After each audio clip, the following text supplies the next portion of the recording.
రాష్ట్ర ప్రభుత్వం ప్రతిష్టాత్మకంగా శ్రీకారం చుట్టిన ఆటో డ్రైవర్ల సేవలు అనే పథకాన్ని నేడు ముఖ్యమంత్రి చంద్రబాబు నాయుడు ప్రారంభించగా శ్రీకాకుళం జిల్లా పలాసలో శాసనసభ్యురాలు గౌతు శిరీష అట్టహాసంగా కార్యక్రమాన్ని ప్రారంభించారు. ముందుగా కాశీబుగ్గ కేటీ రోడ్డులో వందలాది పైచిలకు ఆటోలు, క్యాబులతో భారీ ర్యాలీ నిర్వహించారు. పెద్ద ఎత్తున కూటమి నాయకులు కూడా పాల్గొన్నారు. చూసుకుంటూ వాళ్ళ అవసరాలకి ఏవేవి పథకాలు తీసుకురావాలో అని ఆలోచించి అమలు చేసిన పథకం ఈరోజు ఆటో సోదరుల సేవలోని ఈ కార్యక్రమం. ముఖ్యంగా ఎన్నికల హామీలో మన ఆడపిల్లలకి ఇచ్చిన హామీ ఉచిత బస్సు ప్రయాణం. ఆడపిల్లలకి ఇచ్చిన మాట ఖచ్చితంగా నెరవేర్చాలి. ఇంటి ఆడపడుతులకు ముఖ్యంగా ఇవ్వాల్సిన మనం ఇవ్వాలి.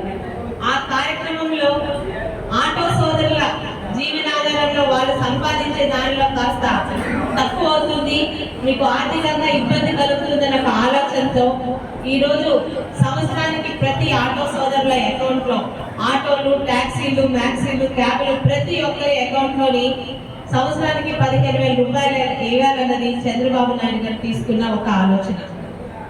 ముఖ్యంగా ఇక్కడ చెప్పేది ఏంటంటే, అడగందే అమ్మాయిని అన్నం పెట్టదు అంటారు.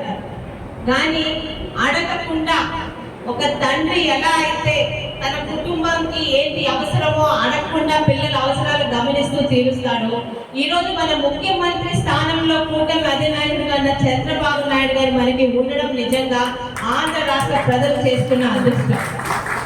ఈరోజు ఒక తెలుగుదేశం శాసనసభ్యురాలుగా చెప్పట్లేదండి, ఒక ఆడపిల్లగా చదువుకున్న అమ్మాయిగా నారా